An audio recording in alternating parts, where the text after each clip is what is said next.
The Avengers radio series, a cultural phenomenon in South Africa back in the 1970s. South Africa was a country with no national television service.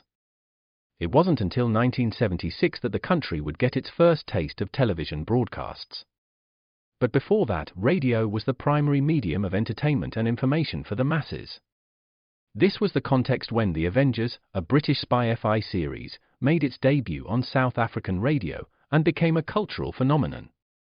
The Avengers was a British television series that originally aired from 1961 to 1969.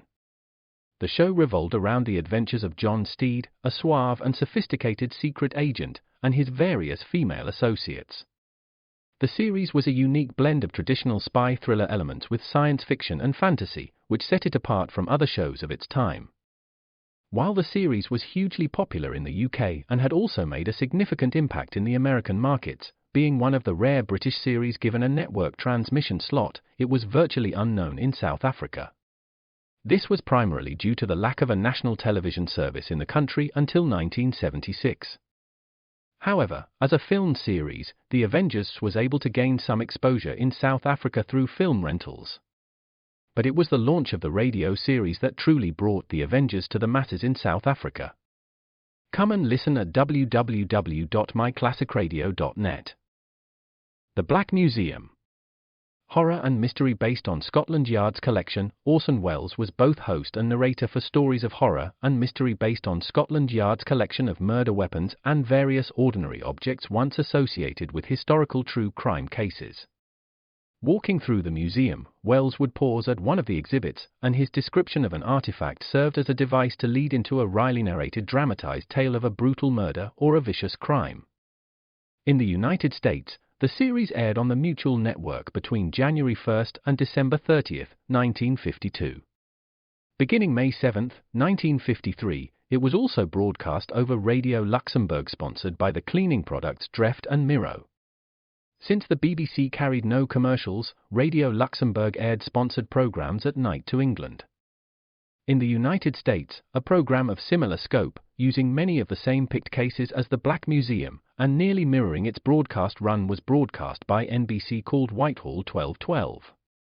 The two shows were different in the respect that while Whitehall 1212 told the story of a case entirely from the point of view of the police starting from the crime scene, the Black Museum was more heavily dramatized and played out scenes of the actual murders and included scenes from the criminal's point of view.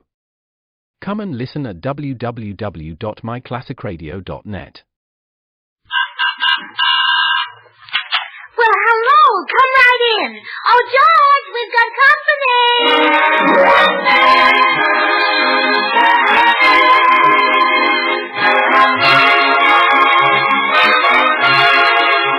And now meet the people who live in the Burns house, George and Gracie.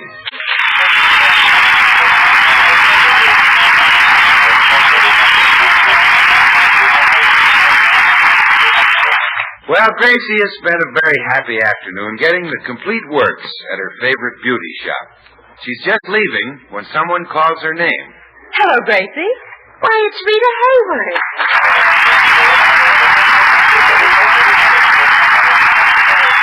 Oh, my, it's nice to see you again. It's been a long time. Yes, I believe the last time was at my wedding. That's right. George and I still talk about the day you became Mrs. Orson Welles. We'll never forget it. Neither will I, Gracie. Well, it was just the first time we'd ever seen a groom usher in the guests, play the organ, carry the bride's bouquet, and throw rice at himself. Yes, it was a typical Wells production. Oh, such a versatile boy. I hope you didn't mind my crying at your wedding, Rita. I always cry at weddings. I even cried at my own. I don't know why. You married George Burns, didn't you? Yes. Mm-hmm. You know, Rita, I'll bet a lot of women wonder what it's like to be married to a genius. Yes, they do. Well, sit down and I'll tell you. You'll tell me. Yeah. Oh, I almost forgot. You married one, too. Gracie, this beauty shop is new to me. What girl do you recommend for a manicure? Oh, well, Edna knows more about fixing the cuticle. Yes. And Betty knows more about putting on the polish. Yes. But I always go to Lucille. Why? Well, she knows more about the other customers. Thanks, Gracie. That's the girl for me. Oh, not that I believe the gossip I hear at a beauty shop. Oh, well, neither do I. I just let it go in one ear. Yes. Yes, it's unreliable. Oh, I know you like this shop, Rita. I've been coming here for years. Good. Of course, lots of people don't understand why I bother with beauty shops. They think I don't need any treatment. What do you think? I agree with them. Oh, Rita, the things you say. Well, it's true, Gracie. You always look so... attractive. Yes. And so, alluring. You're taking the words out of my mouth. Well, I just wanted to be sure they were there. Oh, Gracie, I always enjoy being with you. So much so that I'm going to ask you a favor. Oh, what, Rita? Well, I'm afraid to stay in that big house of mine. Well, I shouldn't wonder with a man like Orson Welles around. You don't understand, Gracie. Orson's away on business, and well, I'm afraid to stay there alone. Oh. So, would you come over and spend the night with me? Oh, gee, I couldn't, Rita. Oh, why not? Well, George is afraid to stay home alone, too. Well, then bring him along. I'd love to have you both. Well, it sounds like fun, but George might object because his nightshirts aren't back from the hardware store yet. Don't you mean back from the laundry? No, the hardware store. He's having some iron bolts sewed into the hems of his nightshirts to keep them from creeping up. Well, don't let that worry you, Gracie. I can give George a pair of Orson's pajamas. Oh, well, they'd be much too large for him. George is very petite, you know. Oh, well, then he can wear a pair of my pajamas. Oh, do you think they'd fit him? Well, sure. I can take in the shoulders a little. Oh. Oh, well, all right, Rita. We'll be over this evening. Thanks, Gracie. Bye. Bye.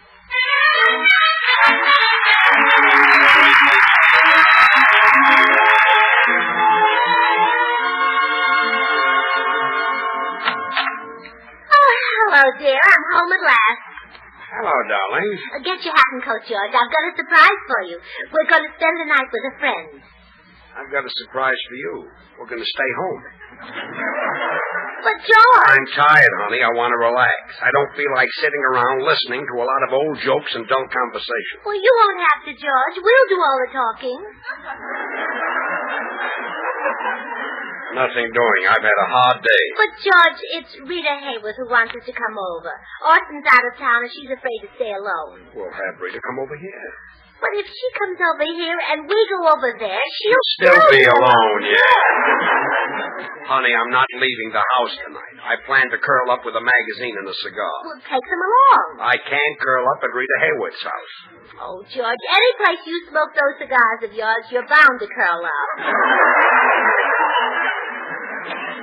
Forget it. I'm staying home. But, George, Rita and I can't stay alone in that big house all night. We need a man. We need you. You do, huh? Yeah. Who's going to cook our breakfast? Gracie, I have other plans. I'm not going out of the house tonight. Come in.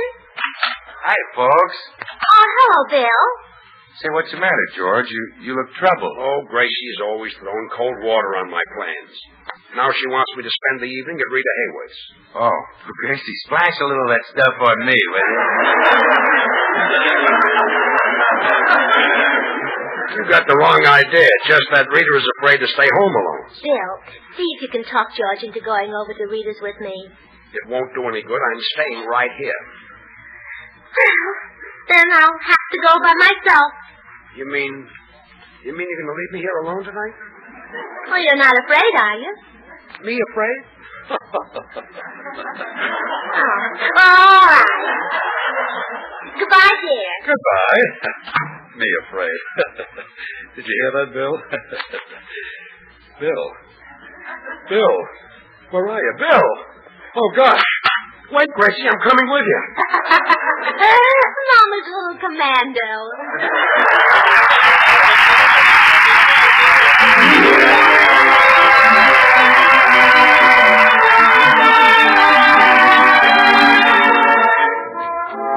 Jimmy Cash sings an old favorite tonight, the romantic ballad, Wonderful One. My wonderful one, whenever I'm dreaming, love's love light a gleaming I see. My wonderful one, how my arms ache to hold you, to cuddle and hold near to me.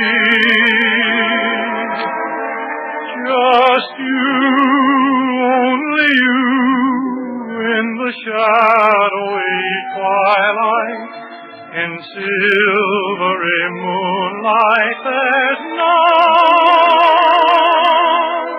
like you. I adore you, my life I live for you, my wonderful, wonderful one.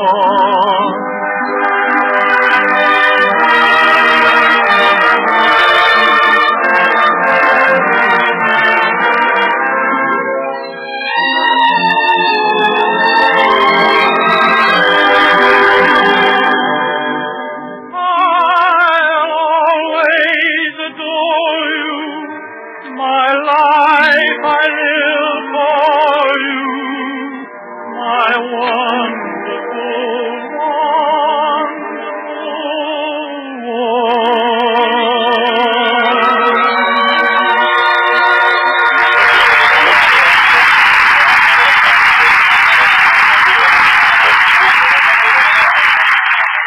This is a nice place Rita and Austin have. Let's go in, Gracie. Oh, wait a minute, dear. I want you to make a good impression on Rita. Stand up straight and pull in your chest. Pull in my chest? Well, what if it has changed location? To me, it'll always be your chest. It's in. Every wife likes to be proud of her husband, darling. And I want to be as proud of you as Rita is of Austin. Straighten your ties. Okay, my tie's straight. I want to show Rita I can pick them as better than she can. Oh, thanks. See, she picks Austin's ties, too. Let's go in. Oh, wait a minute. Now, remember to watch your manners and don't put your feet on the table unless you take your shoes off first. Don't come down to breakfast in your nightshirt unless Rita does. Look, Gracie, No, let's... just a minute, George. I want to show Rita that you're just as intelligent as her husband. So discuss things like taxes and rationing and the soldiers' vote. And say, George, what is it that soldiers want to vote for? For president, of course. Oh, we've got a president. I know, but every 4 years we elect a new one. Huh? Silly boy.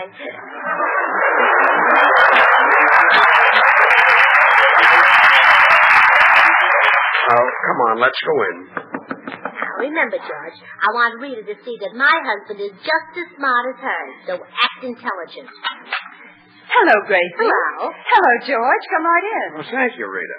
Well, Rita, you don't have to worry about being frightened now. I brought a man along. Oh, I'm so glad. Where is he? Putting the car away? Huh? Oh, you mean George. Excuse me. You know how it is. Wives don't think of husbands as being men. Oh, well, speak for yourself, Rita. Now, George, you take Orson's room at the head of the stairs. I'm sorry Orson isn't here. He'd show you up. Oh, no, he wouldn't. George is just as smart as he is. Gracie. Yeah, go on, George. Be intelligent for Rita. Now, give us your opinion on rationing. How shall we solve the sugar shortage? Look, honey. Honey! Oh, he solved it. Now, George, what shall we do about the black market? Oh, stop it. Stop it! Oh, now why couldn't the government think of that? All right, Gracie, that's enough now. Oh, well, I want to show you off, darling. Now, say something intelligent about the war. Boom, boom, boom, boom. You see there? What other man would give you Hitler's viewpoint? Look, I'll take my things up to the room now, Rita. All right, George. Oh, by the way, Orson said if you'd like a little something to give you an appetite before dinner, just to help yourself. Oh, really? Yes, he left his rowing machine in his bedroom. Oh, yeah, I'll take a few quick rows for myself. See you girls in a few minutes. Well, there goes 132 pounds of solid intelligence. I'll never know how they squeeze such an enormous brain in that teensy tiny head. Yes, I guess it is a close fit. You know, it's a funny thing, Rita. Some women marry a man for his money, some for his looks, some for his mind. Guess I don't have to tell you why I married George. No, I'm sure you had a good reason, too. My goodness, we're awfully lucky to be married to such fine men. Yes, we are, Gracie. How did you meet Orson? Well, he was doing a magic show, and he said if I bet him saw me in two, he'd take me to the theater. Oh, just like George. Do anything to get you in for half price.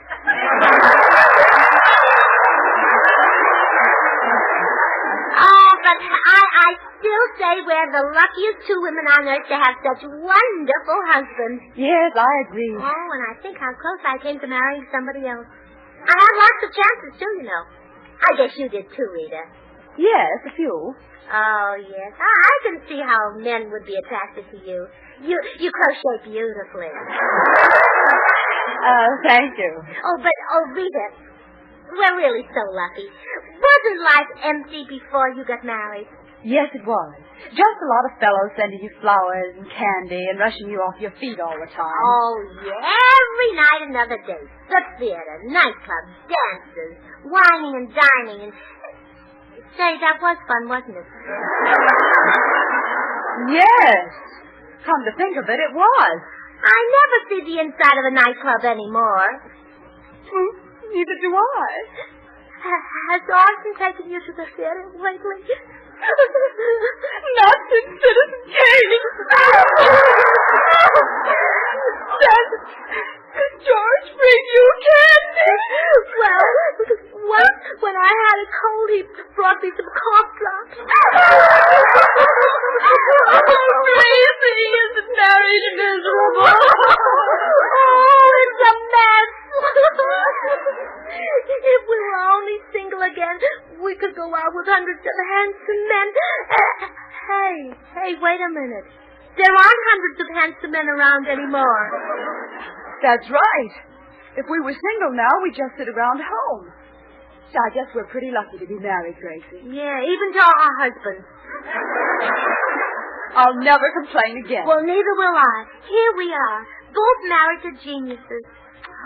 Oh, and you have this lovely home. Do you like it, Gracie? Orson designed it. He did? Yes. Oh, George is clever, too.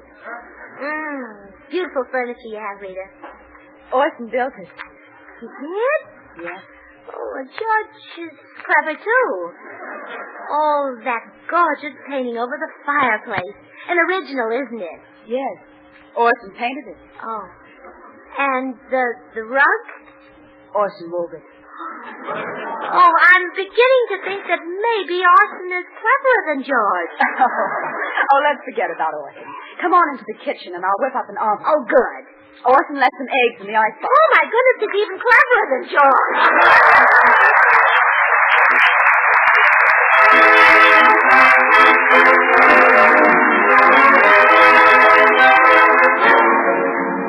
Time for Felix Mills and the orchestra. And tonight, with the Swantet, we hear a great little tune, Take It Easy, done in rumba style.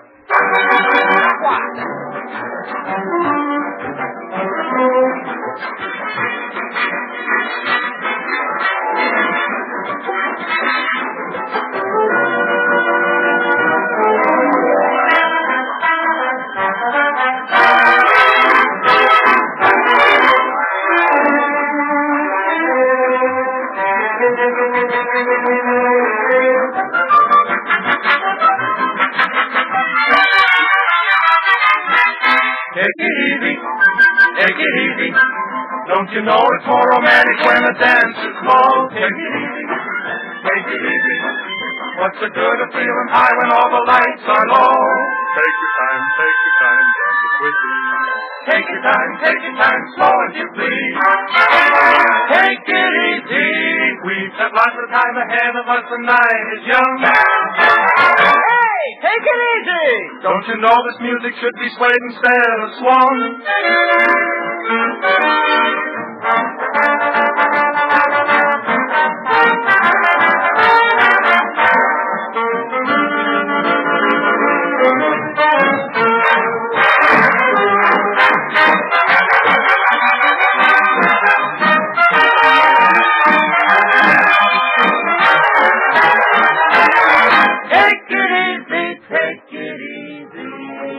No, you're not supposed to make the rumba jump.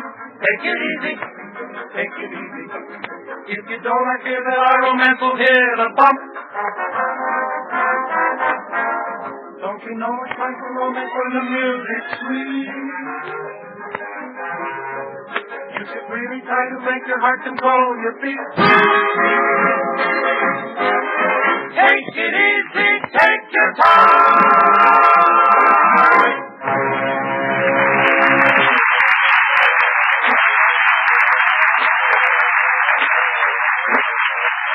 Oh, Rita, this is awful. Here I thought George was a genius, and now he turns out to be just the man I married.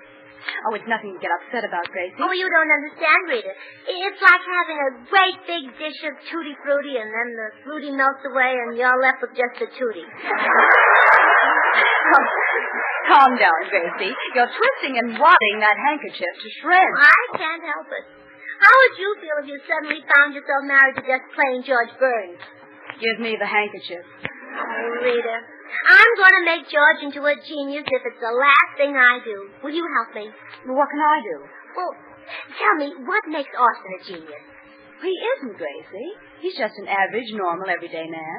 But doesn't he do anything unusual? No. His daily routine is the same as any other man. He goes to bed about 2 a.m., gets up at 3 and has a moon bath. Mm-hmm. And then he writes a couple of poems in Chinese, has a breakfast of 2 3-minute ostrich eggs, and translates the morning paper into Egyptian. By that time, his brain is awake and he goes to work. Well, doesn't he have any recreation? Oh, certainly. He enjoys the usual sports. Every spring he swims upstream with a salmon. Oh, my goodness.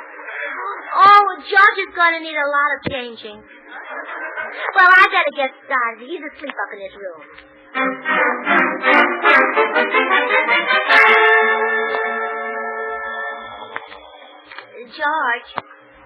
George, wake up. What's the matter? Well, it's almost time for your moon bath.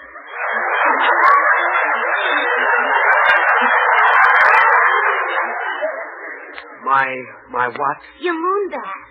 And besides, you're not supposed to be in bed yet. Why not? Orson Welles goes to bed at 2 in the morning. Well, okay, I'll move over when he crawls in. George, concentrate. Make up some poetry. Poetry? Gracie, what have you been drinking? Oh, go on, George. Poetry. Mary had a little lamb. Now, say it in Chinese. Ming Toy had a little lamb. Oh, that's wonderful. You're coming along fine. Do you think you can swim upstream with a salmon?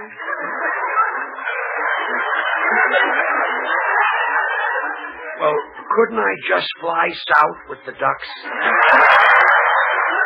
Well, wait here. I'll find out.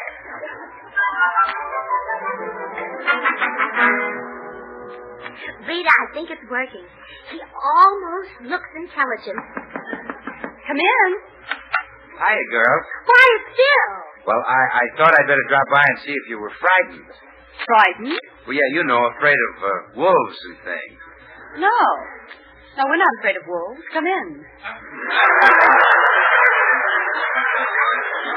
Oh, thanks. Bill, you're the first to hear the good news. A new Orson Welles has just been born. No. Well, congratulations, Rita. No, Bill. What Gracie means is that she's practically got herself a new husband. Oh, well, congratulations, Gracie. No. What we both mean is that we're making George into another Orson Welles. Hey, what's going on around Oh, here? George, you're up. But, darling, you forgot your slippers. Mama's little genius mustn't let his feet get cold. I'll go up and get your slippers. Rita, this place is turning into a madhouse. What's wrong with Gracie? Oh, she thinks Orson is a genius, and she wants you to be like him. Well, that means no rest from now on. Say, it might cure Gracie if you became too much like Orson. What do you mean? You just ham it up and leave the rest to me. Well, okay. All right, darling. Here are your slippers. Take them away and bring me some leather. Leather? Yes, I'm in the mood to make my own slippers. Oh, my goodness. What's come over you, George? I'm obediently yours. Why, he's getting more like Orson every minute. I feel another mood coming on. Bring me a book. I'll get you one from the library. No, that'll take too long. Give me a pencil and I'll write one. Oh, sweetheart. Oh, I just knew you had it in you. I'm obediently yours. Here's the pencil, George. Bring me some grapes.